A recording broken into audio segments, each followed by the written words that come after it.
This is Forensic Talk with Jim Campbell. All talk and all crime, the nation's biggest murders, financial crimes on Wall Street, the facts, the forensics, the inside stories today. Murder and Survival, the resurrection of the life of the lone survivor of the horrific Cheshire home invasion murders, and then from the O.J. Simpson murder case, Ron Goldman's sister on surviving private tragedy in the public media glare.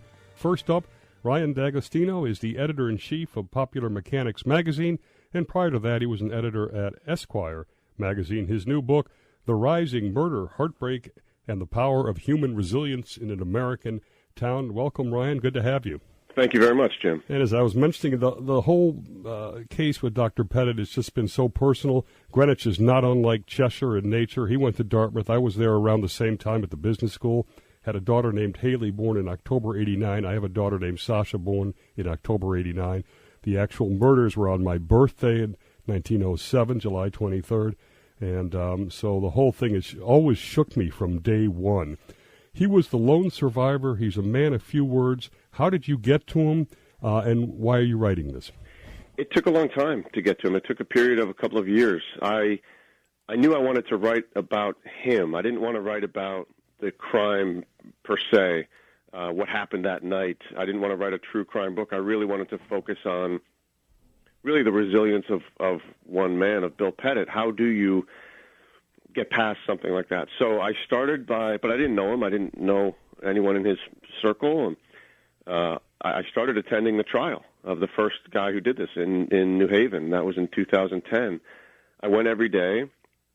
I tried to build trust. I tried to communicate through his various, family members and intermediaries that I was looking for something maybe a little different from what most reporters wanted. I just wanted to know and to understand what his life was like, what his mind was doing these days, how he had managed to get through not only those first early days, which were horrific, but even after the initial shock passed, which maybe took months or even years, but then the next phase, which is in some ways even worse, the sort of mundane day-to-day. How do you do that? So I went to the trials every day.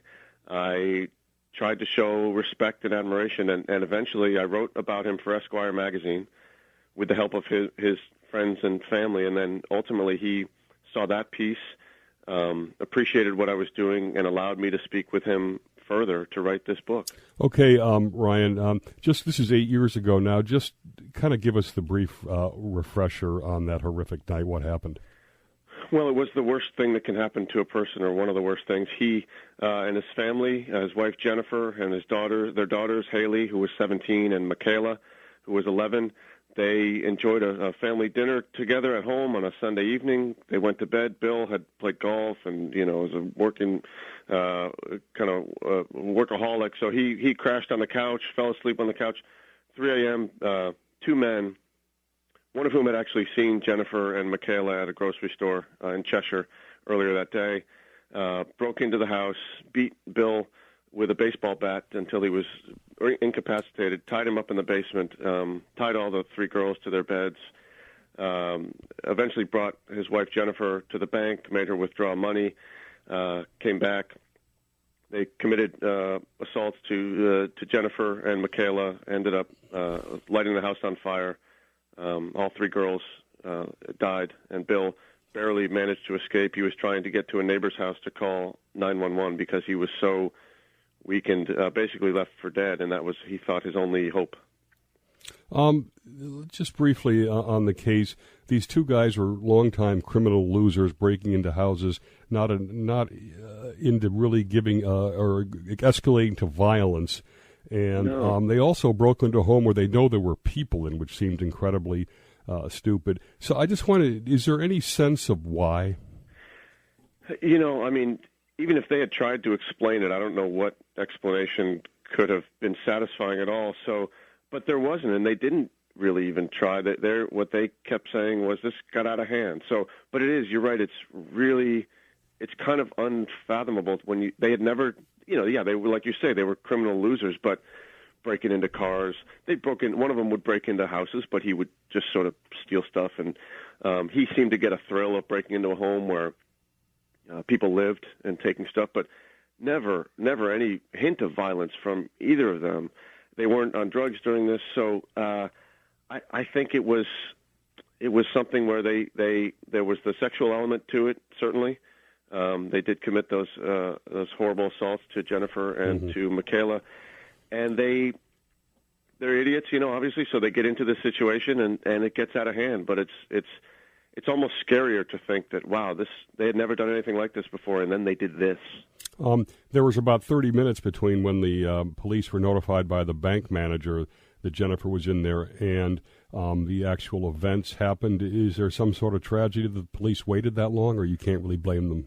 Oh, I don't blame them. I don't think there was any waiting on their part at all.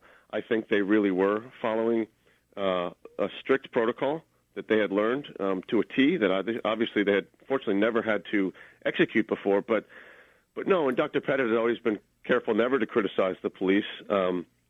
What they couldn't have possibly imagined what was going on in that house. They were establishing a perimeter. They had been told by the bank manager who called them. And by the way, Jennifer begged the bank manager, please don't call the police. If I just can get back to them and give them this money, they'll leave us alone. So please don't call the police. Well, they called the police anyway, but the police knew that, or their understanding was that if they were seen outside or storming the house, that they would have shot and killed the whole family. So they're in kind of an impossible situation, but that's something I'm careful not to get into in the book. And likewise, your earlier question is a good question. Why did these guys do this? But I don't really care about them. I didn't make an effort to interview them. I don't tell their life story in any great detail because my focus really is on Dr. Pettit and his ability to find life again. Let's jump into how he survived now. He has literally no clothes left, you described, and actually has the guts to speak at the funeral for, I think, 20 minutes. How did he go forward in the initial days? In the initial days, I think he was certainly in a foggy sort of haze from all of this. It was his family came rush and the town of Plainville where he grew up and the town of Cheshire where they lived for more than 20 years. He had always been active in town. His parents had always been active in Plainville. They were these parents who they did everything. That's town board of this and the committee of that. And people always said, why do they give so much of their time? Well, I think that's why, because when their son needed help, that town rushed to his side almost by reflex. And that's, I think, a beautiful thing that happens in small-town America and maybe uniquely in small-town New England. How low did he get? I mean, you say he stole his mission. He was a very mission goal-driven guy. He couldn't sleep. Did he think about suicide? He certainly did, and he has spoken about that. I mean, he was he was as low as a person can get. He's not, like you said in your opening, he is not the most verbose person. He doesn't talk about his feelings, but not in a way that he keeps them bottled up and they build up and build up and explode. His silence, it's almost this old kind of Yankee reserve, in a way helped him. So what he was able to do, like you said, he was a man who he was 50 when this happened. His whole life he was like first in his class. He was always a leader in his profession. He was a real type A guy. So when this happened, his everything was gone. He had nothing to do. His livelihood, his home, his family, his wife, everything wiped away. That's a question. That's a question. Abyss, that's a question I have for you as we get down to the last minute and a half or so of this segment, which is here's a guy who's worked 18 hours a day, as you described, and then everything's taken and he's basically doing nothing. Why wouldn't he have wanted to find something to keep himself very busy? Well, he was searching for structure and order in his life, and he did. He eventually found the Pettit Family Foundation, which he set up in the memory of his wife and daughters. That, while being a great source for good, also gave him something to do. I think returning to a medical practice was not an option because it's too difficult, it's too dangerous. With what was going on in his brain, being reminded of this 1,000 times a day, it actually wouldn't have been very safe for him to be consulting on people's life and death situations. But the foundation became a great source of strength and order for him amid this chaos. You started to describe the role of community and family. Talk a little bit about that more, but also his relationship with his 3 daughters and Jennifer. Okay, so this happened to him when he was 50, this horrific tragedy. How do you make a guy who can endure it the way he has? You know, like, what was he like before? And I found this community that had sort of built him or that produced him was a community where you didn't talk about yourself very much and your accomplishments. You sort of put your head down, nose to the grindstone. You do your thing, you work hard, and you can achieve. And it was a really strong, healthy community, you know, central Connecticut in the 50s and 60s. Later, when he met his wife, Jennifer, and they had their daughters, Haley and Michaela, it was this sort of beautiful, I was going to say normal, but in the most wonderful way. You know, it was an ordinary, extraordinary American family, I guess. The emotional reticence, you say, almost helped get him through it, which is interesting, almost maybe not dealing with the full impact at any one time. Is that what you mean? Or kind of. I mean, yeah, right. He's a quiet guy, and he's not into this sort of psychologizing about himself. And I think his ability that helped him marginalize the men who did this, to you know, imagine and convince himself that they were sort of not humans, and that sort of allowed him to, for one thing, sit in the courtroom every day with them 10 feet away. But it was his silence, which is one of the first things you notice about Bill when you meet him and spend any kind of time with him. It's sort of like, whoa, does this, you know, what's going on in that head? Well, what's going on in that head is he is quietly searching, at least in the aftermath of this, he was searching for the strength to get out of bed, you know, to do the normal things we all do. And he was searching for the reasons to do those things. And so if he could convince himself that there was a reason, he didn't need to be talking about it. The fact that he was getting up, making a sandwich, doing whatever it was that we all do, and then starting this foundation and running meetings, he had convinced himself that, okay, today I can find a reason to do this. I can get out of bed. I can do this. And let me just see if I can get to the next hour. How did he deal with what obviously had to be a huge amount of survivor's guilt? And just as basic as, how did he learn how to sleep through the night again? So certainly he felt guilt. You know, he didn't want to live for a while. He had survived, which was miraculous. And then he was thinking, oh, you know, is that good? Is that a good thing even? But I think after a while he figured out, and he certainly had professional help. He has a remarkable family who, like I said, you know, wrapped itself around them, as did the communities of Central Connecticut.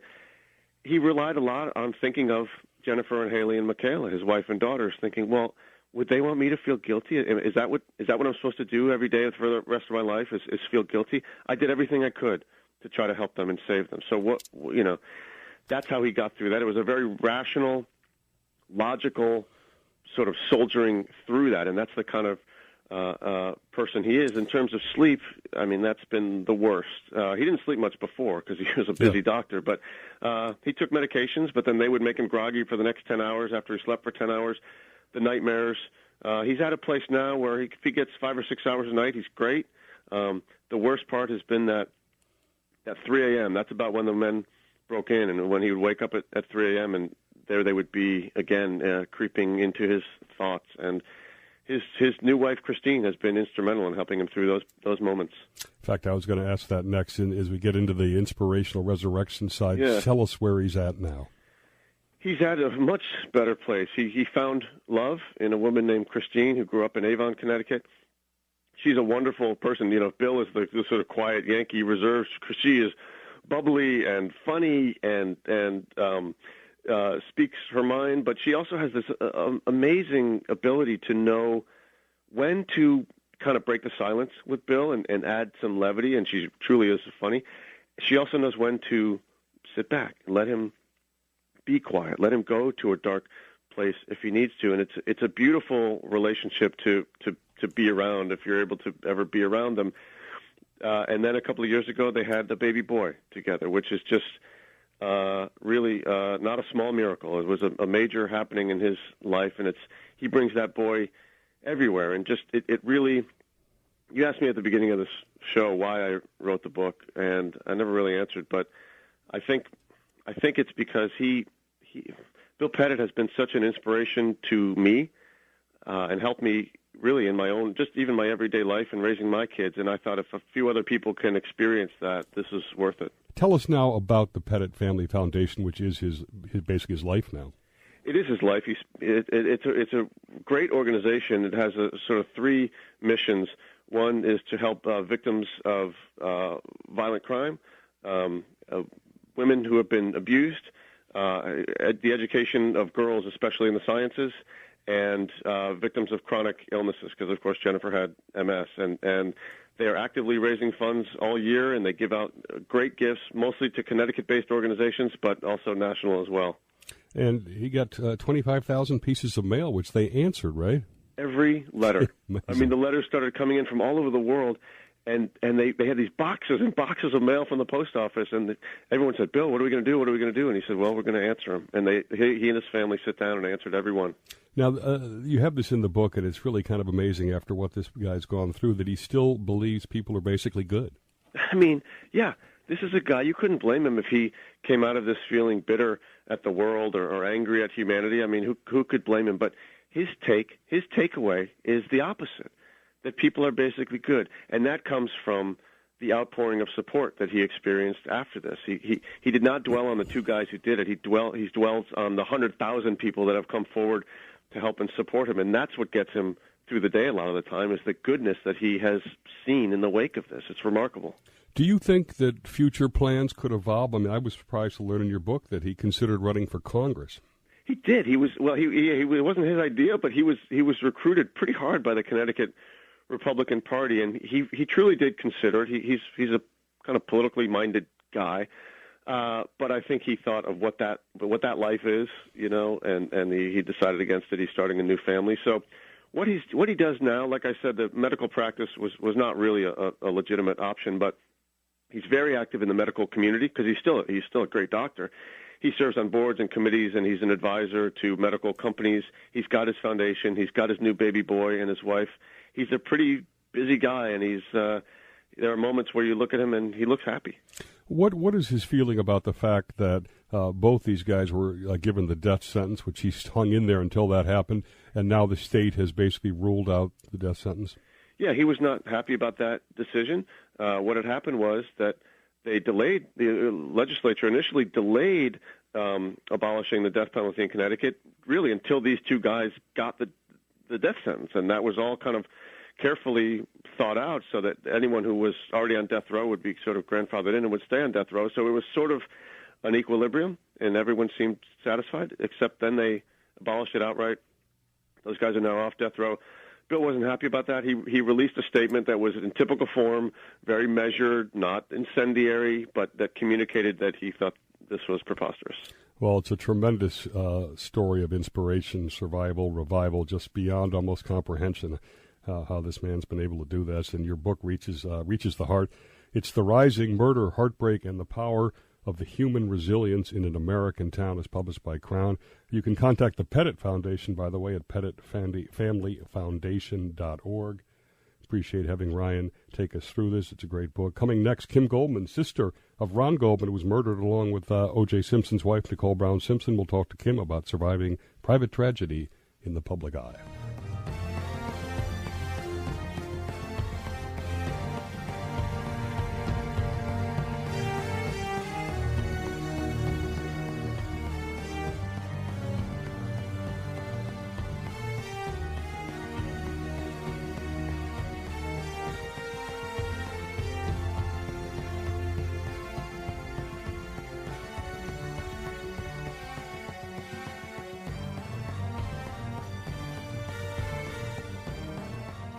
From Philly to Fresno, Brooklyn to Boston, Data Cable Superstars has the best prices on installation of Cat 5 and Cat 6 wiring for cameras, computers, phone, and data, specializing in off-peak installs as to not interrupt your workflow. If this is an I need it done yesterday situation, then it's time to call Data Cable Superstars at 203-942-1427 or go to datacablesuperstars.com. That's Data Cable Superstars, all one word, .com. Data Cable Superstars, where estimates and big ideas are always free.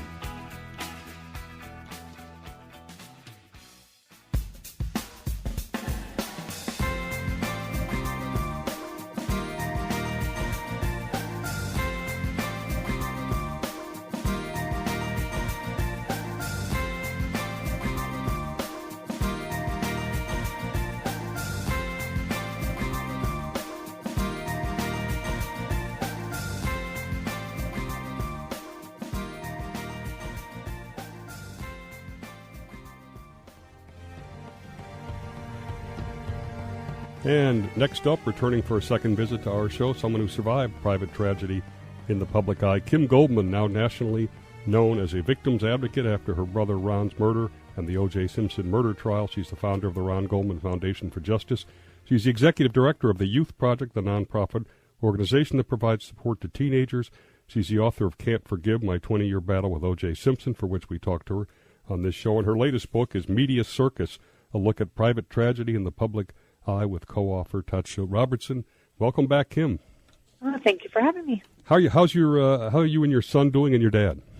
Oh, we're plugging along. My kid's in 7th grade now, and just tall and active, and it's just great. It's interesting. And your dad? Oh, my dad doing well. He's semi-retired and vacationing right now with his wife. So. Oh, very nice. How did you come to write this book? Is this helping you get closure as well? No, actually, the book was just really a desire of mine to want to tell other people's stories, because I feel like mine's been told so much.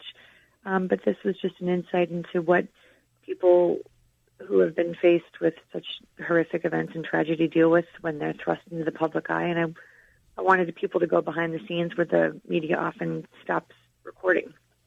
And I found it interesting, too, that we'll go through the survival takes many different forms, and many of them were very different than the way you've dealt with it, right? Well, I think in general, regardless of whether you're doing it in the public eye or not, grief takes its own form, and who you are and what your relationship is and what your coping skills are. I mean, that all plays a part, but when you do it on a national stage, that just adds another layer of stress. In the 20-year since the death of your brother, where's your mind at now, and have you yet received much from the $33 million civil judgment? Nope, we're I think less than 1% of the judgment, but where I'm at is I work, and I, like you said in the opening, that I run a nonprofit agency for teens, so I focus on that and raising my kid, and I manage his basketball team, and I live a life, like most people do that are dealing with some kind of trauma. We figure out a way to pick up the pieces and acclimate to our new normal. Okay, I want to start with one of the behind-the-scenes tragedies, because it has a lot of themes in it. Terry Fassbender, she sort of had both forgiveness and denial for a long time, very different than the way you approached it. Give us the quick on her, on what the story is, and then I want to talk about some of these themes like survivor's guilt. Terry's story is really unique. Her family was massacred on the Bluebell years and years ago, back in the 60s, and it was when Life magazine was one of our first publications, and she escaped the boat, and she was found floating at sea after 4 days, and her image of her feet dangling over the raft that she survived on was what was on the cover of that magazine. What happened in Terry's case was really unique because she was completely shunned, or kept from the media, I should say, even though the media wanted 100, things to do with her, but her family kept her hidden, and it really had a damaging effect on her because she had no idea what had happened. Really, people across the country wanted to reach out to her, but she had no comfort from, her tragedy, and everyone was very quiet around her about it because they were told not to speak to her about it. She didn't really even understand the gravity of what had happened. Talk about survivor's guilt. I mean, she was hard for her to understand how she survived. She didn't really even think that the captain of the ship, who was the killer, did it. She took her years and years and years to really realize that he was actually the murderer and what had happened that night. Now, there's also, you see in a lot of these cases, sadly, a lot of fallout. She spent a lot of time searching for a father figure and making a lot of bad decisions on marriages. Yeah, I mean, she was 12 years old when it happened, and her entire existence was wiped out. She was sent to be with a new family, and like I said, no one spoke to her about her grief. It was back in the 60s when people didn't really talk about that, which added an extra element. She didn't have an opportunity to discuss or to get comfort or to find any room to heal in her tragedy. So she, of course, like she writes, or we wrote, that she made some horrible decisions in her life, but she's on the road to recovery at this point. Do a lot of folks, including yourself, which is now better understood, post-traumatic stress disorder from the tragedies? Do they? Turns out you do get that? I absolutely, I don't think that people have a hard time discussing depression and anxiety and equating it to what happened. All right, let's go behind the scenes at some of these tragedies. You have 10 tragedies in the book. I'm going to start with one that's close to us here, which is in Connecticut. Devastated all of us and everybody in the country. Is the Newtown Massacre. You tell a story about a 6-year-old, and in some cases, you said the media here helped her heal, the mother.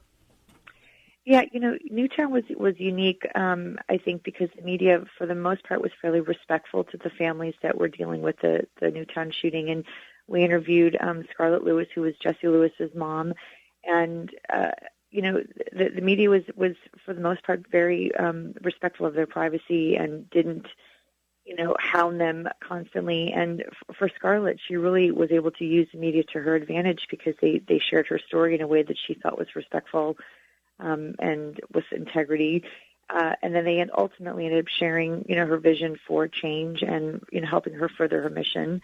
And that was a great outlet for her. And she was able to, regain a little bit of control and empowerment through that process. How did you do this, by the way? Did you go actually sit with these families, and they must have found it an amazing thing to trade back and forth with obviously what you went through? Some of them we had face-to-face, and some of them were just a good old-fashioned phone call. And we just, I would like to think that it's because of who I am as a human that made me, have these opportunities. But I think obviously it's because of what my experience was 20 years ago. And it was just like sitting down and having a cup of coffee with an old friend. And there was so much familiarity and so many similarities. And ultimately it was just two people talking and sharing stories and asking questions and being candid with each other. I want to ask you about the Manson murders, because in one thing that relates to your position is, obviously we had Sharon Tate, who was very well known, murdered, but some of the others who weren't known, and it's a tough thing, right, to be, quote, the other person, right, and sort of not get the recognition. Yeah, there was a gentleman that was killed. He was sitting in his car. He was trying to leave the premises the night of the Manson murders, and I remember when Deborah was telling me that the parents of that young boy, he was 20-something, they were upset that their son his name wasn't ever getting mentioned, and that he was being overshadowed by Sharon Tate and the Polanski element of that case. And I remember talking to Deborah about that and saying, we felt that, and how hard it was for Deborah's family, who didn't, everybody was important and everybody's life mattered. And again, putting the high profile element on it, that's the part that's so confusing and so unique, because it all becomes important, but some elements of it become less important because of the celebrity or the unexplained kind of. You mentioned in this, it's kind of really disgusting that Manson's had 80,000 likes on Facebook, and that sort of reminds me on people cheering when O.J. was on the highway. They're missing. Mildred Muhammad, the wife of the D.C. sniper, interesting to me that she kind of said not forgiving is will kill you, so you do it for yourself. Yeah. Right. Yeah, listen, the forgiveness concept came up with most of our chapter, with most of our families, and again, everybody deals with it differently. In Mildred's case, that was her path, that was her purpose. It was important for her to be able to do that so that she could be, fully present for her children and for herself, and that was also part of her healing process with being an abused wife, and I applaud her for that. It just didn't work for me and doesn't work for some of the other people that I interviewed. Very interesting. Now, one that's obviously recently and affects everybody, Eric Garner, the famous I Can't Breathe. Talk a little bit about what you found there. Esau and Emerald, Eric's wife and daughter, it was very raw and still very fresh for them. What I found interesting is how they were thrust into the media eye and then became poster children, for a cause that otherwise wasn't all that important to them before they lost Eric. And one of the things that I remember Esau was so clear about is how hard it was for her to hear people chanting, I can't breathe, and how frustrating and sad it was for her, because those were her husband's last words. But when she understood the mission and the purpose behind the chants and the marches, it brought comfort to her and helped her begin the healing process, because she recognized how many people were supporting her.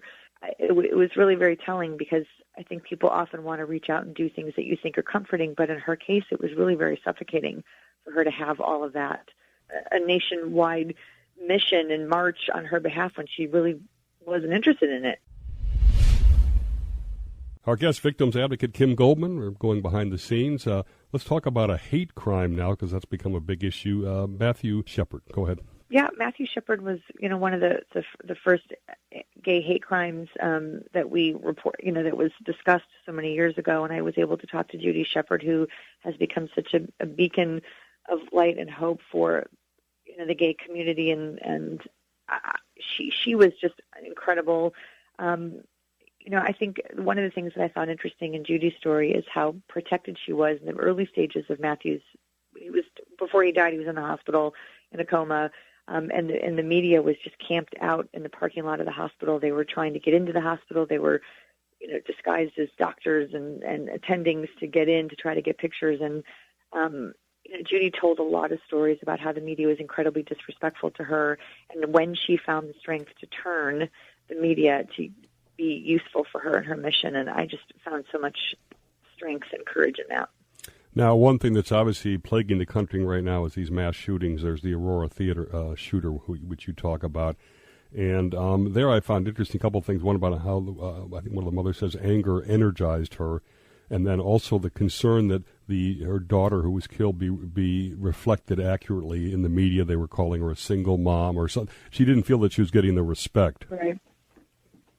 One of the things that Shirley Weigel, it was Rebecca's mother, one of the things that was a constant theme with all of our families was that not wanting to participate in the media, but feeling forced to because they didn't feel like their story was being reflected accurately. And so there's this real dance with, I don't want to get involved, but I need to tell my story.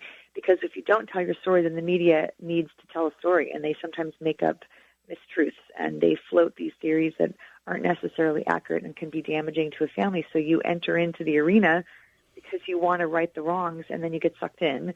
And that was what was happening a little bit with Shirley and her daughter Rebecca, because she didn't like the way that her daughter was being represented in Aurora, and so she engaged, and then that became very overwhelming for her and very insensitive, and it was hard for her. So I that was a theme that I thought was really interesting, that how many families didn't want to participate but felt the need because they didn't like the way the media was reporting. All right, now we'll talk about some of these media circus themes now. Do you think the media is glorifying that is spurring other sick people out of this Aurora theater shooting, for instance? We just had one on an Oregon Community College. I don't know. I'm kind of torn on that topic. I know that's a movement, to not mention, the assailant's name, when they're reporting the case and how they feel like it encourages copycat. I don't know what I think. I think I'm a truth teller, and I want people to know the truth. All of the victims' families that I spoke to wanted you to know the gory details of what happened. All of them were comfortable with the media sharing the truth. They just wanted it to be truthful. And so that was another thing that I thought was interesting, that, they were comfortable with you knowing, exactly how many gunshot wounds, how many stab wounds, exactly how many,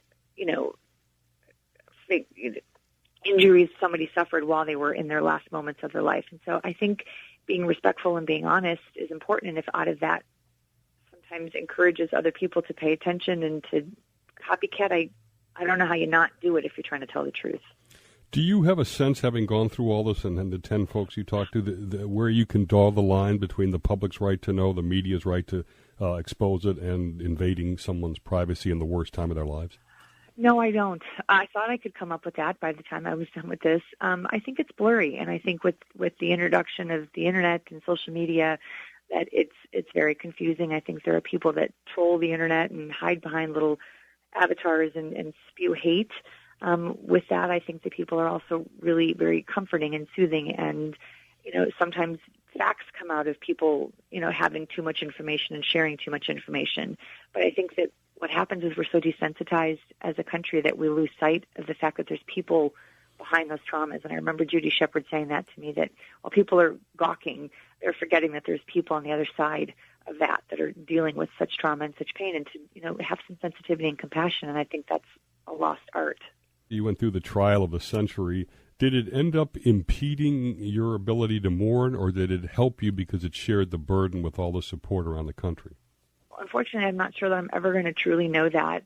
What I've come to accept with it is that I feel like in some ways it's helped me, because I being able to share the most important people in my life, my brother and my dad, and have people send love and support and kindness has been instrumental and so helpful and so comforting.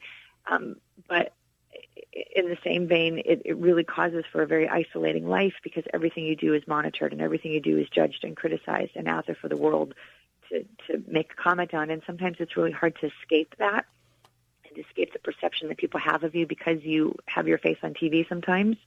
So it's a catch-22 because you love the kindness and the support, but you also open yourself up to being scrutinized and sometimes paralyzed in your ability to move forward.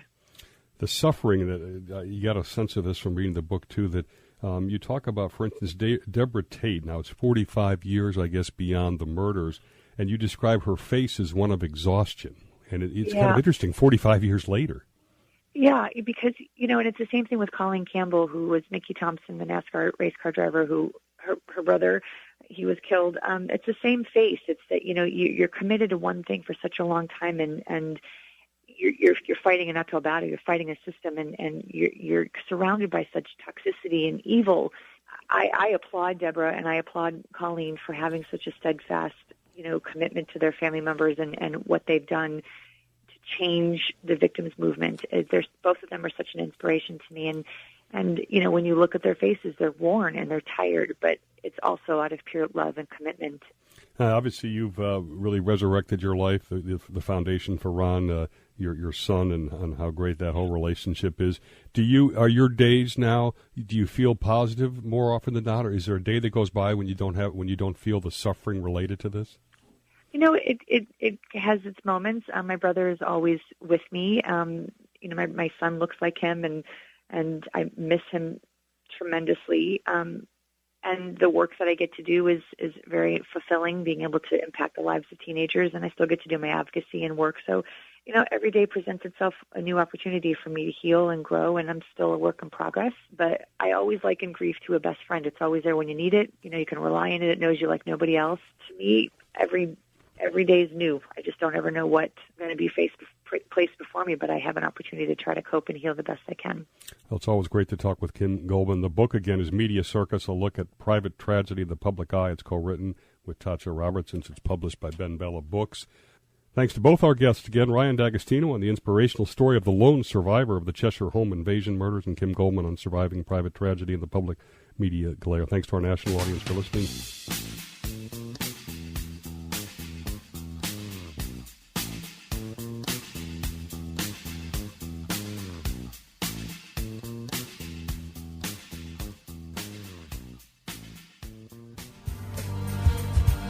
This is Forensic Talk with Jim Campbell. All talk and all crime, the nation's biggest murders, financial crimes on Wall Street, the facts, the forensics, the inside stories today.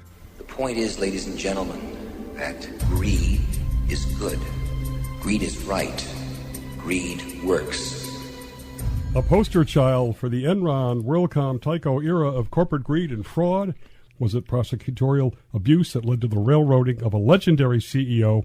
In his only broadcast interview since release from prison, setting history straight, Dennis Kozlowski was a 27-year veteran of Tyco, the last 10 years serving as CEO, building one of the most successful growth machines in the history of corporate America, thousands of acquisitions until the downfall and a prison sentence of unprecedented length, serving more time than murderers. Dennis Kozlowski, welcome.